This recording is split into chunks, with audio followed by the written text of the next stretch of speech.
Hello guys, so September 8 editorial, very interesting article on languages have come. So the most spoken language, okay, like in India, Hindi is the most spoken language based on number of people and states and all. Like that world level, it is English. And languages are vanishing, okay, meaning many languages are getting extinct or there are no more people to speak that language. So that kind of lot of reports are there, and there are certain people who does a study on this. They are even tape recording, video recording, they are doing all this and then storing that language and the translation of that into English and storing it for reviving it in the future also. So certain important things. And also one more thing is today India-Korea relationship, okay, which I think we have not discussed. So a lot of interesting things I'll show you, but make sure you watch all the episodes. Last 2 days itself we have uploaded these many videos which are all very important for your UPSC prelims, mains or any other exam which you are giving, current affair based. So don't skip these. Okay, I see certain people just watch based on their interest. Okay, topic is not like based on your interest you have to watch based on UPSC syllabus. So that is why anything, if it is UPSC syllabus, it will be there on our channel. Make sure you watch consistently. Okay, like certain videos are very high views, certain videos are like very low views, so that sync should be there. Try to watch every video. Okay, so now if you see this thing, okay, if you see the editorials headlines today, what are the important ones?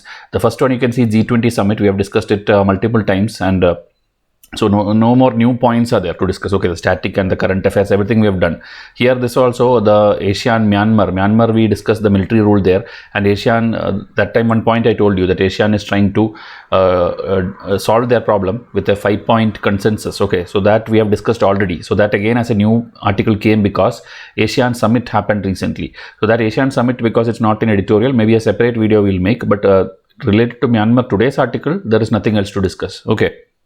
So languages in India we'll discuss in detail, and India South Korea we'll discuss in detail. Okay, very detailed it will be, meaning your mains answer for GS2 for writing relationship between India and South Africa with the notes I will give you. Okay, so here it's politics in this side, meaning again same subsidies being given by Congress government, unemployment issue, so that usual thing, but in an interview format we have done here, so it won't help you in the exam. Okay, and then here picture of the day, Janmashtami. So September 7th also a good editorial I have already uploaded, please watch it. Okay, and current affair packs also. So many people come and ask and they get the details also, but later then you miss the date. After that again when you come and ask, maybe we may not be able to provide the offers. So please, when you contact something or you like something and you want it, then immediately enroll. Don't wait for it to expire and then again come and tell like, can you extend again, that won't work that way. Okay, because package after package we have to, when one ends only we can launch the next one. So there is a timeline to it. So try to WhatsApp me and get it immediately. And today's first article we'll discuss, that is the languages. Okay, in this world, there are more than 7,000 languages. In India itself, there are maybe 1,000 languages or more. Okay, recognized or important languages will be only 400 to 500 in India, but including the dialect, including the variants and all, more than 1,000 languages are there inside India itself. So the importance of it, or who speaks how much. So English is the most spoken one. This Mandarin is actually Chinese. Chinese, because of their population itself, you can tell it will be obviously high. Okay, and Chinese people travel across the globe and they will be settling other places, they will be spreading the language more. So again that is second. Then it is Hindi, again because we have huge population. Then Spanish. Okay, it used to be Spanish at the top a few years back, and now the latest one, if you see, this is the order. Okay, then French is there, Arabic, and if you see again Indian language, Bengali is there, and then Russian is there, Portuguese there, Indonesian. Again few more ranks if you take, then Telugu and Tamil also will come. Okay, in the top 20 or something. So these are the most spoken languages in the world. Okay, now in our Indian constitution, okay, I will show you some static part before going to the Hindu. We have these articles, article 29, article 34 to article 340. Article 344 to 348, then article 350, 350A, 350B, 351, then the 8th schedule. All these places has some connection related to the language. Okay, in case you have needed in one place, I thought of giving it. Okay, because many people, like when I discuss 29 article in one episode, that you will get, then maybe later I will discuss article 351, then you will have it scattered. That's why in one place I thought to give it to you. Okay, so here each article screenshot I will show you. Okay, that you can just note it down if you want, or this is like anyway available in the internet. Article 29 is something related to the fundamental right. It is protecting your language. Okay, any section of the citizens residing in the territory of India or any part of thereof having a distinct language, script or culture of its own shall have the right to conserve the same. So it is for protecting the minority language or minority interest and all, or anyone who want to having to protect their language, you have the fundamental right. Then again, Article 345, you see, it is the official language or the languages of a state. Okay, so the provisions are there in Article 346 and 347 also. The state may adopt any language as their state language, or they can adopt Hindi. Okay, you know, in our states, every state has a different state language. Okay, and there are even English is, I think, state language in one of the northeastern state. So that it's up to you. But if you don't choose it, okay, by default, then all the official purposes and all, you have to use English. That is what is written in our Article 345. Okay, you can choose any language, or if you don't know, you're confused, you can choose Hindi. That is all written here. Okay, or Hindi, it's written here. And then English will be the official one if you don't choose anything. Article 348(1), if you see, again, our important places like in Supreme Court and High Court, then all the authoritative text of the bill, the act, then the ordinance which president or governor passes, the order, rules, regulation, bylaw, everything should be in English is by default written in Article 348. Then as I told, if the state selects another one, they can use that in their state alone. Okay, for the High Court and all, you will see in your own state and all, in High Court, it's not like everybody talk in English. In Supreme Court, you have to talk in English, but other places you will be talking in regional language also, which is approved by the state. Okay. Then Article 349 is there. Again, it is written certain timeline and all, like during the period of 15 years from the commencement of the Constitution, meaning from 1950 to 1965, no bill or amendment making provision for the language to be used for any purposes mentioned in this clause shall be introduced. Meaning, till then it is like kind of English only in the official places. Then again, after that, till then, President should not sanction any bill also. So you don't have to go detailing into it. As I told, 344 to 349 or 350 is all full language related article. At least that knowledge you should have. You should not think like, okay, Article 65 is language. Okay, you should know at least the range, what is talking about what, like citizenship is around which article, fundamental rights is around which range. That range of articles you should know. Then here again, if you see the Article 350, 350, 50A, 50B, everything I am showing puts one slide. So 350A, if you see again, if you want to submit a grievance or anything you are complaining anything to authority, that time that state what language they have approved, that language you can give. Okay, not like you have to always give in English. 350A is instruction in mother tongue at the primary stage of your learning, that the state or the local authority will approve a language which is your mother tongue or what is there in that area, that you can use. You have the right for that. That is mentioned in Article 350A. Now they have inserted again Article 350B to appoint an officer, a special officer for linguistic minorities, who will be appointed by the president. Okay, and he will investigate into all matters related to the linguistic minorities, and he has to report to the president also. In what frequency? In the frequency which president tells. Okay, not like 6 months, 12 months and all. President will tell this frequency, that time he has to submit the report. And that report, then president will put in front of the parliament and also send it to the state government. So the linguistic officer will not directly give to the parliament or state. He will give a report to the president. He is directly linked with the president. Okay, these basics are needed. Prelims questions comes actually. Okay, like linguistic officer places the document in front of the parliament every 6 months. That is a complete wrong statement, because first thing, he doesn't keep it in parliament. He gives to president, and it's not for 6 months. It is the timeline which president tells. Okay, now 351. Development of Hindi language. This is the reason the government now is also doing it. The article itself tells, or the constitution itself tells, you should once we are all gone these many years and all, you should start promoting Hindi language as the union's language and a medium of expression, because majority of the people speak that, and you should have one form of language which everybody can understand. Okay, so because English is a foreign language, we are doing Hindi, and then the expressions and styles and should be like the Hindustani, from there you should take it, not from the Urdu thing, and also Sanskrit can be the base of the vocabulary and all, but again you should not interfere with the other state languages and other languages and all. This is just for communication. One language you can develop. You should not ban any other languages, or you should not do anything else. This can be an additional language like government is trying to do now. Okay, then the schedule, 8th schedule.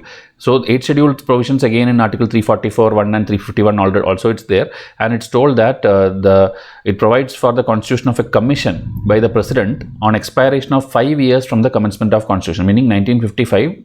President was supposed to put a commission with chairman and members representing different languages, and the progressive use of Hindi should be promoted. This remaining is same Article 351. Okay, so 8th schedule was actually intended to promote the languages also, and then Hindi as a common language for everyone. This is what is written in the 8th schedule. Now again, 8th schedule languages are what? So 22 languages are there in the 8th schedule now, and these all are Indian official languages. There is no national language for India as of now. We have official languages and all are approved languages. Okay, but again, anybody, if you have to understand, you need a common language. So either it should be English or Hindi, because Hindi is the majority speaker in India. Hindi is being promoted by the government. Now this 22, all of them were not together added while Ambedkar was drafting the constitution. Only 14 were added. Remaining 8 were added over the years. If you see, 1967, Sindhi was added. Okay. Then 3 more languages, Konkani, Manipuri and Nepali were included in 1992. Then Bodo, Dogri, Maithili and Santali was added in 2004. Okay, so this, it's good if you remember it. Okay, and with the map it's more easy. If you see, the first one which was added was Sindhi. Okay, Sindh is in like western area side. So first western you added in 1967. So you didn't add the other 3 areas. That you added in 1992. If you see, Konkani is in the south, Manipuri is in the northeast, eastern side, Nepali is in the again north side. So northwest, east, south, all 4 got covered with your 2 amendments. Then after that you added Bodo, Dogri, Maithili and Santali in 2004. That is the last edition. Okay. Then another thing is there called classical languages. Okay, in which Odisha's language, that was the latest one which got added. Oriya language. Okay, Oriya language. That was the last one which added to classical languages. Other classical languages are Tamil, Sanskrit, Malayalam. I think all the 4 South Indian languages, Sanskrit and Odia. 6 is there, I think. You can go and confirm. Okay. And which is the first one? If you know, try and tell in comment section. The first added classical language is this one. Tell me in comment section. This is how you do. Okay. You have to do some research also. Only then your learning capacity will improve. Everything you by heart or like spoon feed, then it will be difficult for you. Now at present day, more than 38 other languages are demanding that we should also be added into 8th schedule. Okay. But that government is getting confused, like how to add, what is the criteria. They have tried multiple commissions and all. Okay, this thing you can pause and see different languages. Okay, like Gujjar and Mizo and Pahari, Nagpuri, many even local dialects are also like request has come.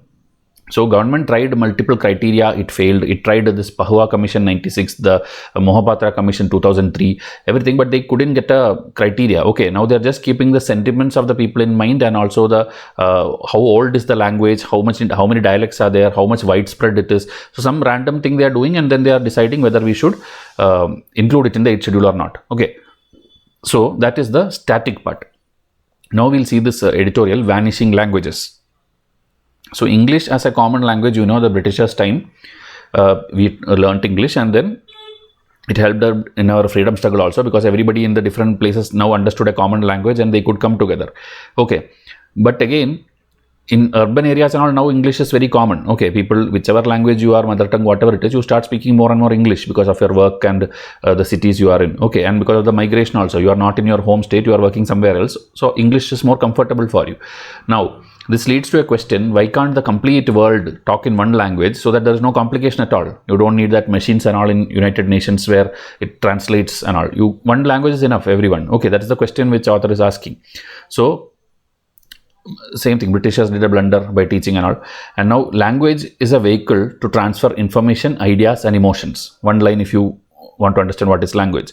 So 7,000 distinct languages are spoken as mother tongue across the world. Okay, but these languages are shrinking rapidly. So Economic Journal, one article came, extinction of 40% of languages with less than 35,000 speakers within 100 years. In the next 100 years, this much languages are going to get extinct. Okay, so by extinction we mean that no longer nobody has that as mother tongue. Okay, so that in different phases, different pointers I will give you so that you understand it better.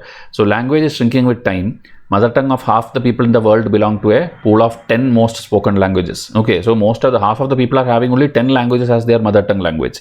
Now today English is the most widely spoken. Britishers is the reason also, because they went and colonized almost half of the world. So everywhere English language also they left and went. Okay, when they were leaving, English was there. Okay, so when people migrate, there is a pressure to shift to the dominant language also. For example, Indians are like a very best example.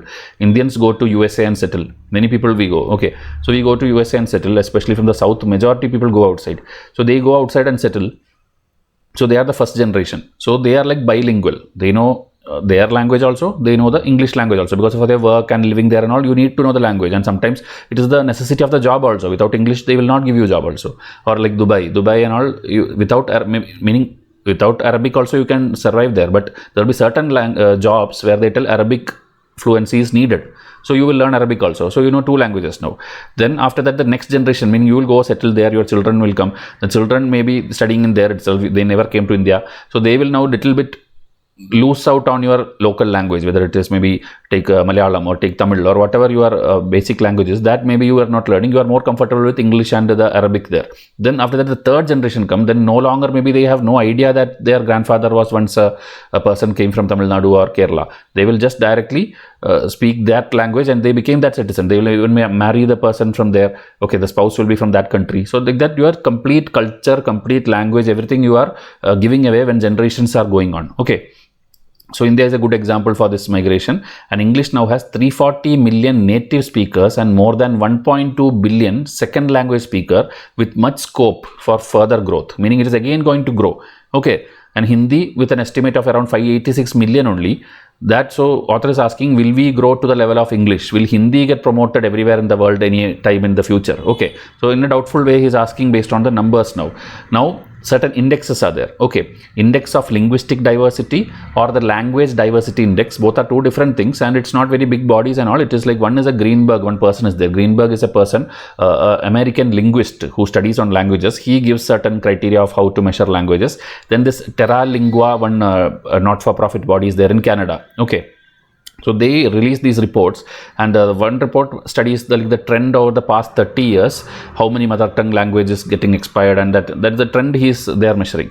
Other one index is actually the probability of 2 people selected from a population speaking different language, meaning there is a group of 10 people. In that they are checking whether 2 people, they pick any 2 random people and check whether they are speaking the same language or the different language. Okay, so that is the thing, and 0 to 1 is the range of that probability. 0 means everyone has the same mother tongue, meaning that area, obviously in same area you take 10 people, obviously almost all of them will be speaking the same language, and then no 2 people have the same. That is like in a bigger area if you take, where lakhs of people are there, like suppose you take Bangalore city, it's a metropolitan city. Metropolitan means multiple people coming and settling there. So there, when you take randomly 2 people, maybe in an office in IT company, maybe one is a South Indian, one is a North Indian, there will be no common language. Okay, so like that probability is done through this language diversity index, and they are measuring that. They are telling countries that have people with smaller number of mother languages have a lower LDI, lower index. Or that, as I told, the smaller the population, the smaller that will be the range, meaning everyone will have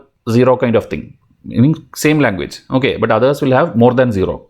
So that if you see, UK has an LDI of 0.139 only, because most of the people speak English. But India, if you take, it is 0.930, meaning close to 1.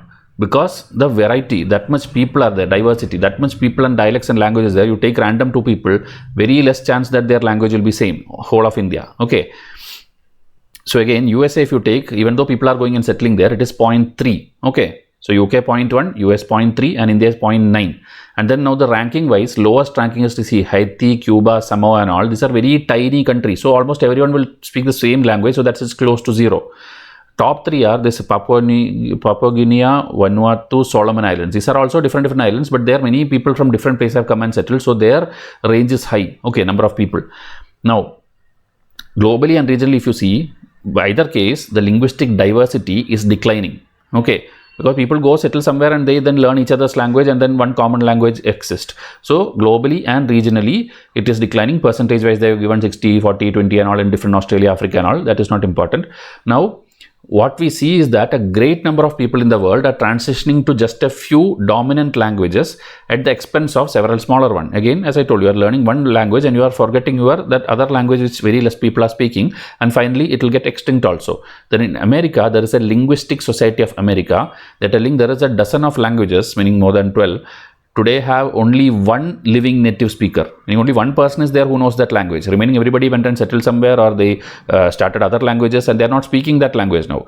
Okay, so once that person also vanished, the complete culture is gone. That culture is vanished from the earth. Okay, So this will shrinking cultural diversity and increase in cultural homogenization, meaning not hetero. Hetero means multiple, homo means single. Okay, so the situation in India need for strategies. So there is a report published by UNESCO in 2018 that 42 languages in India are heading towards extinction like this. And what is the definition of extinction for them? When the speakers are less than 10,000 people. Meaning less than 10,000, only 9,000 people are supposed speaking one language in the full country. That means, or anywhere, that means that language is now going to be extinct. Okay, it's heading towards extinct. So that, like that, 42 languages are there in India as per 2018's report. Okay, and most of these languages are of indigenous tribal groups people, because there the population is very less. Okay, even they, if they come out of that tribe and they move to urban areas and all, maybe they'll start other languages, speaking other languages. Okay, so the world is concerned about other things like biodiversity, species are ending, this and all, but languages you are not concerned. So he is calling the linguistic thing also as a linguosphere. Okay, like vital biosphere, he is simply telling linguosphere, and here also many distinct species are there who are getting extinct, so you should take care of them also. Okay, it is time to evolve ideas to arrest the decline of languages on the larger global canvas. Okay, world must try to find ways to preserve them. So this LSA, as I told, the Linguistic Society of America, is already taking care of this endangered language. They are making videotape, they are making audio tape, they are writing the records, and in both languages, they are translating also, so that in future it can be again revived. So hope other institutions also act accordingly and try to do something to avoid the disappearance of languages. This is the overall article. So one time only I will discuss these kind of articles, okay, language and all, because again it will repeat, means then you don't need, you got all the information already, including constitutional part I told you. Now South Korea, okay, it's basically on South Korea the article is focusing, but I will teach you India-South Korea relation also, because that is more important to you. Okay, first thing in the map, South Korea, you can see there, Seoul is the capital, and Incheon, you can see Incheon is the most popular city also there, Seoul and Incheon. It is close to North Korea also. So that border you see also, Korean War was there in the 1950s, after the World War and all, Korean War was there, and that is when they split. Okay, and in the world map you see, world map, this is Korea, right? So if you draw a straight line, it is like almost just 1 inch above the Indian map. Okay, so India's map, okay, here it is wrong map because the Kashmir is not shown, but still, India's north point, you know, it is around 37° north latitude. Okay, 23.5 degrees your Tropic of Cancer, 37 degree will be that. And that line, if you draw through Korea, what it goes, it's just above 37. So it's actually the 38th latitude. And it is very famous also. It is called 38th parallel. If UPSC asks 38th parallel in news or in context of geopolitics is related to, it is North Korea and South Korea. 38th parallel is the one which divides North Korea and South Korea. And actually they were fighting, actually both of them were in war, and obvious thing happened, you know, that North Korea will be supported by China, Russia, South Korea was supported by USA and even United Nations military and all, and still they were able to push the people down till the 38th parallel, and then the ceasefire would have happened, and they declared both are the like two different countries. And you know, now South Korea is a very developed country kind of thing, North Korea is a kind of dictatorship kind of rule. Okay, no development, and people are all very less population is also there, people won't like living there also, so their communist ideology links with China and Russia and all. Okay, they have border with both. Okay, you should see they have border with China also, and here one small point, they have border with Russia also. Okay, I'm telling about North Korea. South Korea has only one single border, that is with North Korea. Okay, because it's a peninsula kind of thing. Okay, so, and Japan is next to it, and Japan and Korea had lot of issues. Okay, so that and all we'll discuss, and now that is ending. That is the main focus of the article. South Korea, Japan are coming closer. Okay, and they are together going closer to USA, meaning they are trying to counter China and Russia and all. So that is the main point of discussion. So if you see the timeline of the war, you can see, which is not very important. When I do world history, I will do a separate video on Korean War. So Korea divided after the World War II, and this points, maybe it's not visible also, but as I told, 38th parallel, they were pushed to the 38th parallel. The capital cities, you can see this Pyongyang is North Korea's capital, Seoul is South Korea's capital, Incheon is another point, which is another city in South Korea which is famous. So here the timeline 1950, 50, 51, 52, like it goes, and by 54 they failed to unite, meaning all compromise talks were failing, and the sides are that only I told. North Korea is supported by China and Russia, and South Korea is supported by USA and the United Nations. Okay, so you can see here the United Nations and US forces were pushed back till that line, the 38th parallel in 1951, January 15. Okay, so other things geographically also, South Korea and all is not very important. Like I never heard a question like what are the rivers passing or what are the lakes and all. Such questions of South Korea has never come till date. Okay, they are more concerned about South Korea's development, the map, and maybe the investment they do in India and all. So that we will discuss in detail. Okay, again one more map if you want to see. The important cities are marked here. Okay, 38th parallel you can see, and the Japan, the seas around it, like Yellow Sea in the left, then Sea of Japan or East Sea in the right, and then East China Sea again in the south. Okay, and then Pacific Ocean is here. So these water bodies are important for you. This you should know. Okay.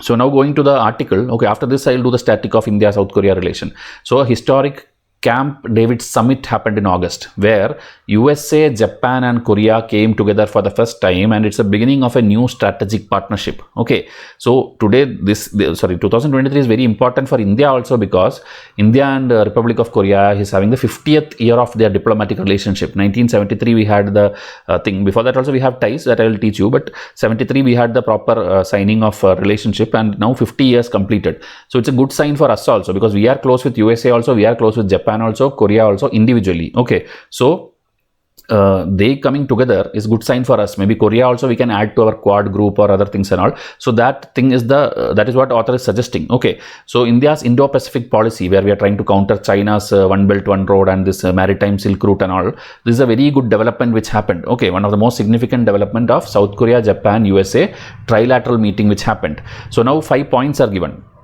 Okay, like what it indicates and all.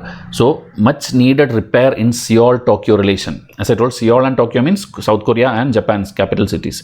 They both had very strained relationship, because in World War time, Japan had attacked South Korea and made many losses to them. So South Korea people from generations, they hate Japan, but now they are understanding that we need each other for our economic ties and all. They're coming together. So that is the very first point. Okay, and along with that you can see these groups AU, KU, US, where USA, UK, Australia came together. Then Quad, where USA came together with other 3 countries. Then Chip 4 alliance, where USA came together with Japan, Taiwan, South Korea. So everywhere you see a US led alliance is getting stronger.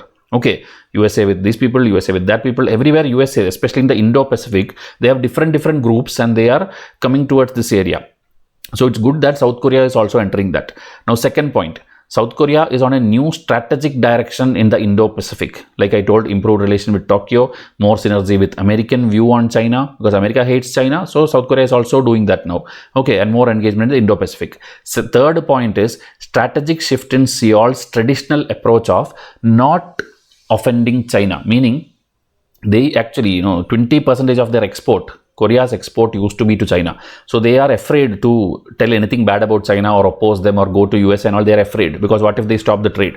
Understanding. But now they are not shying away. The previous governments were shying away and very concerned about China and feared about China. Now they are not caring about offending China also, because they care about their future and their expansion. Okay, so this new thinking is that the view that the trade dependent on China does not mean passivity, meaning not like you become very less active and like this. We are changing from that. Fourth point is desire in ROK, Republic of Korea, to join the Quad, meaning Seoul had multiple times wanted to join the Quad grouping, where India, USA, Japan and Australia is there. But because Japan hates them or they have problem, they thought Tokyo would not support.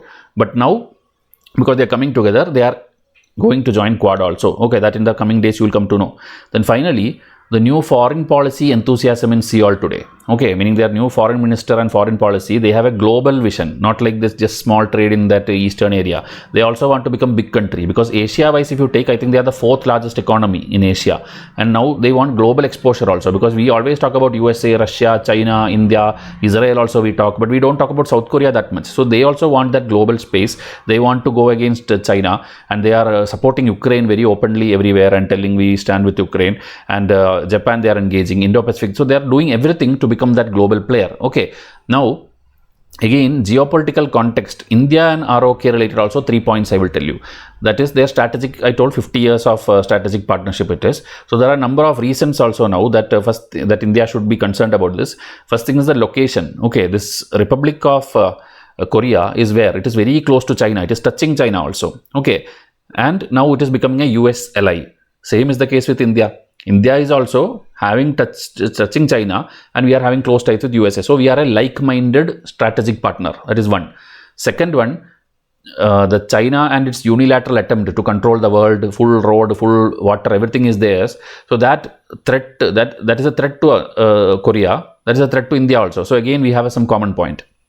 Then Seoul can be an important regional partner. Okay, like again, that area, the Indo-Pacific area, it can be region-wise also, because we are trying to having relation with the Look East policy, Act East policy and all. It is limited to the Southeast Asia. So, but we have not reached till South Korea or Philippines in that angle. Okay. So that is why this is a very good area we should focus, and several areas are there. Okay, like political and diplomatic level, the two sides should establish an annual summit. That is what the author is suggesting. You should have meetings every year. Okay, at the leader level, at a very senior level, like foreign ministers meeting is there, and finance minister and all, like 2+2 dialogue is there. Okay, foreign minister and external affairs minister of India and foreign affairs and external affairs minister of USA sometimes meet. Okay, that is called 2+2 dialogue, that we already have with multiple countries like USA, Japan, Australia, Russia. We have same we should do with South Korea also. You should often keep meeting each other. Okay, then Modi should go there very often, even without the meeting. The Mr. Yoon of South Korea, he should come here. So they should exchange each other like knowledge and information, like our UPI information we can give them, their manufacturing power they can give us, like that we should do that. Okay, then also they can think of a South Korea, Japan, India, USA initiative of critical and emerging technology. That is ICET. We already now recently signed with India, USA. When Modi went to USA recently as the guest of honor, he actually signed the India-US ICET. That same thing you can expand to include Japan and South Korea, because they are the strongest players in the Indo-Pacific area. Okay, so this is another some points. Now, defense is another area where they should come together. Okay, like Make in India program is there of India, that you should make more and more defense things and you should export there. Okay, they should be able to accept our products. Okay, like example, the K9 Vajra is there, which is a howitzer 155mm hedge, which is built by L&T with the technology of South Korea. Okay, we are already building it, K9 Vajra. So that is one example. Then we have this K2 Black Panther tank, which should be again can be co-produced in India for the Indian army or other third country. I mean, they together can use the Korean technology and develop it and use it for each other also, and use it to export it to other third countries also. Okay, then another area is the nuclear reactors. Okay, India already, you know, India USA civil nuclear deal is there where we get some benefits. Then India, this International Atomic Energy Agency, they have given some safeguards to India. Okay, even though India is not part of nuclear supplier group, we are getting some benefits because we are a very responsible country. Okay, usually only NSG countries can supply nuclear things and do a lot of things in nuclear thing, but because India is a very responsible thing, USA has given a waiver, that is NSG waiver. You don't have to bother about that clauses. You can still do your peaceful purposes, nuclear activities you can do. So NSG waiver, IEA agreement, civil nuclear deal, everything we have.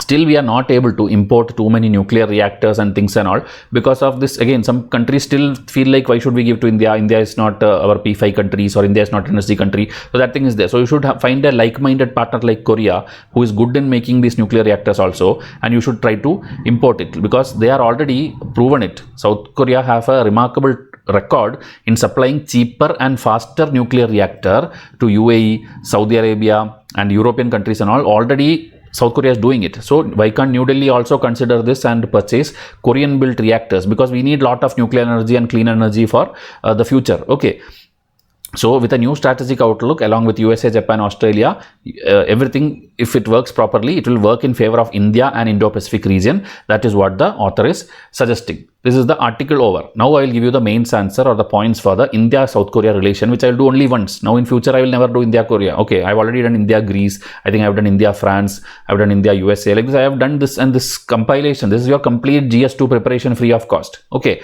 so now massive scope is there to expand ties with India and South Korea because of the cultural relation, people to people tie. We both are democracies, liberal values we believe in. We have civilizational connections also. These are like an introduction line. Okay, now historically, the first Foreign Secretary of India, KPS Menon, served as the chairman of the 9-member United Nations Commission that was set up in 1947 to oversee elections in Korea. Like I told, Korea had problems that time. In that time, an election has to happen. So UN made a commission. In that commission, the chairman was an Indian. Okay, 1947. So that is our first connection with Korea. Then during the Korean War, 1950 to 53, which I showed you, a UN resolution which was sponsored by India was finally accepted. We only came in between and told the ceasefire and then solved the issue. Okay, so 1953, 27 July, they stopped war, and this thing happened. The 38th parallel happened and 2 countries were born. Okay, so relations started officially in 1962 and it upgraded to ambassador level in 1973. Okay, which I told. We have proper ambassador in each other's country in 1973, and that is why I told 50 years now from that date. Okay, even though 47 onwards we have proper embassies and all setting up in each other's countries from 1973. Okay, now advent of democracy also came. Was first it was like, you know, communism was there in this North Korea, and South Korea were the people who hated communism, but it took some years for democracy to come properly. 1987 democracy came, and also parallelly 1990s, you know, India's Look East policy came, which now it is Act East. That time it was only Look East, then it became Act East. So both came in almost the same time. So our relation again gained momentum. Okay, then 2005, the two sides signed an agreement in cooperation in defense and logistics. In 2006, they signed for a relation between the two coast guards, meaning maritime exercises you can do. Also, Abdul Kalam that time visited in February 2006. He visited South Korea. Then it resulted in the launching of a joint task force, which even led to the CEPA. CEPA is like when somebody basically do a trade relation, it is called FTA, Free Trade Agreement. Then sometimes you give a special preference, it will become PTA, Preferential Trade Agreement. Then next step again, different groupings will come. That's why CEPA, CECA, then finally a customs union and things will, like market it will become. That is like a European Union, the biggest one. We are not reached that level, but we have signed CEPA with South Korea, which is good. Okay, we have done it with very limited countries. So Comprehensive Economic Partnership Agreement, 2010 onwards, it came into effect. Then as I told, Civil Nuclear Cooperation we signed in 2011. A defense wing in Indian embassy there, a defense wing it will have from 2012. Like this, many things we kept on signing over the years. Okay, that CEPA, as I told, meaning if you don't know, it's a kind of free trade pact which covers the trade in services, investment, economic partnership, and even other things like intellectual property, meaning you are having a much more closer trade relationship. Okay, then Modi, when visited in 2015, they upgraded this relationship to Special Strategic Partnership. Okay, that is like USA also keeps upgrading our status. If you see, you are a member, then you are a partner, then you are a strategic partner, then you are an ally. Like that, they keep upgrading status based on how close you are. So we made it now, instead of strategic, Special Strategic Partnership. Meaning you will do more trade, you will do more meeting and all. Annual by this thing, economics, if you take $21.5 billion trade we did. Okay, which is not more than this we have done with other countries, but it was not crossing $20 billion for many years between India and South Korea. So 2018 when this happened, it was a very good thing. $21.5 billion trade we did, annual trade we did with Korea in 2018 was a very good achievement. Okay, now I think this year it is even lesser now, but that year it was achieved. Okay, so now we have that time itself, they set a target also. By 2030, we will make it reach $50 billion US. Okay, now it is 21, we will make it $50 billion US. And Indian players were actually finding some difficulty also to export our products to them. Okay, even though there are a lot of things we are taking here. Okay, like you see here, the Samsung and all will be here somewhere. Okay, Samsung, LG, Hyundai, Kia, they all are hugely coming and investing here. But we are not able to invest too much in their sectors like steel, engineering and all. We were not able to do. So that and all we have to slowly rectify. Okay, and then again trade deficit. We are having deficit with them, meaning we are importing more than exporting. Okay, so that to facilitate investment from Korea and all, India has this thing also, Korea Plus Facilitation Cell under our Invest India program. Invest India is a program where we invite in this thing investment from everywhere. So we have a Korea Plus special cell also for that. Okay, then if you see here, foreign direct investment, if you see, it is around 6.94 billion as of 2020.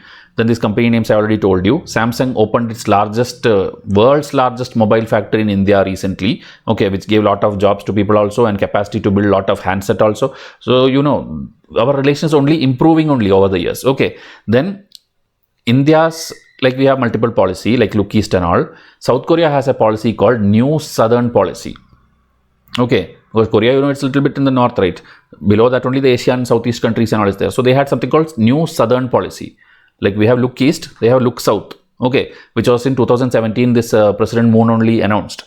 And there, this thing was, we want to look beyond China. We want to look to these southern, all the countries. We are already the Asia's 4th largest economy. We want to reach more billions of people. So that is what their plan. So India is ready to support them. because they will support our Look East also, Act East also. Now South Korea is a, as I told, major player in Act East, where we are doing that, Asia Pacific and all. Now economic front, India is like a more predictable market for Korea, because China and all suddenly they'll change their policies, their loan agreement, their everything will change. But India is a more reliable and predictable business environment for them. Okay, because already they faced they hit hard, economy hit hard in 2017 because China suddenly turning against many things. Okay, because you should know this THAAD, it's a UPSC prelims question. THAAD is actually USA deployed their some missile shield kind of thing in South Korea during that time, 2016-17, and that year prelims question came. THAAD, which you see in news, is related to which country? Okay, so answer was USA, I think, that time. Okay, so USA placed it there and China did not like it. So China trade related something they did which made them suffer. So that is why Korea need a more reliable partner, which is India. 2018, a tripartite basis one agreement also they signed. That is, India and South Korea together will help a third country. Like example, starting with Afghanistan, we'll start a project there. Like that, they had a agreement. Okay. Then the military exercise, Sahyog and Hyoblong. Okay, that however you pronounce, that is actually a maritime exercise between the two coast guards of the country. In 2018 in Chennai coast, we have done this. Okay, so like this, everything needed for India, South Korea, I will teach you. One more slide is there. Okay, then a friendship park in 2021, India Korea friendship park was inaugurated, which is actually for the memory of the Indian peacekeeping forces who participated in Korean War. Okay, in memory of them, a park kind of area, memorial ground. Okay, that was inaugurated. Earlier in Sarayu Ayodhya area, a Ram Katha park was also renovated. Okay, which actually now they will be renaming it to Queen Hyo Hwang Memorial Park. Okay, that's actually a Korean queen. So they're telling that Korean queen has some Indian roots, and that is why our Ram Katha Park, you are renaming it to that queen's name. Okay, so that shows the bonding. Okay, our Indian park name we are changing in their name means that itself shows how important South Korea is. So these are the other soft power things. Okay, one more slide. So ancient times, Chinese travelers, you would have studied a lot of Chinese travelers who came to India. Same like that, a Korean Buddhist monk also have traveled in 723 AD. Okay, this Hecho or Hong Jia. Okay, this is all you can use. And then his travelogue or one book is there, Pilgrimage to the 5 Kingdoms of India, where he explained the Indian culture and society and all. Then you know Rabindranath Tagore, he composed a short but evocative poem, The Lamp of the East, in 1929, telling the glory of Korea's past and also the future. It has promising future. So we have also done something right, written something about them. They have also written something about us. Okay, then Indian cultural centers, ICCs, this were established in India also, in there also. So we are trying to merge our soft power, our culture, our Bollywood, our music, all these things we are trying to see, films, music, the food, everything we are trying to share to each other. Okay, then our Swachh Bharat program can actually take inspiration from South Korea's existing program, which is same actually, New Village Movement program, or this Seomol Undong something is there. 1970 they made a program to clean their villages and areas. Same thing we are launched here in 2014. So we can take inspiration from them because theirs is a success model. Okay, so like this, these are the extra points which you should write and only you should write, meaning a Vyshia student should write, and you should clear exam with higher marks. Okay, that's why I'm giving you this unique points. Then there should be more openness between the think tank, the NGO, the scholar, the leaders, the activist. Everyone should have tie with each other, not like just Modi going there and the main person Moon coming here. Everybody at every level, ministry level and local levels, there should be interaction. Okay, the movies and music, and already we know we watch Korean movies. Our movies are copied actually from many Korean movies. Music bands and teams are there which these Indians follow. So this and all you should again keep like continuing, because our Bollywood and all is also accepted there. Okay, so now there is a massive scope for unique relationship in Asia because of the same thing which I told in the starting: cultural, democracy, people to people, liberal values, etc. Okay, so everything is covered. Your complete South Korea is covered, India, South Korea, and you should be able to write a good answer. Okay, so now WhatsApp me if you want to enroll to our test series packs, which again I am making. So it will have the full detailing of everything which happens each month. Okay, it will have question answer format, it will have a little bit notes at the end, it will have the news link from which I have made that question. So it's a perfect package for you if you are very serious about UPSC. So please WhatsApp me. The combo packs discounts are the best sellers that you should go for, and stay in touch. Okay, if not enrolling, also watch everyday video, because I'm putting a lot of effort to make you pass this exam, okay, in the best way, not like simply pass with the highest marks. So try to watch our foundation, follow us on Instagram as well, which the link is given here. I'll come up with the next episode. Thank you and have a nice day.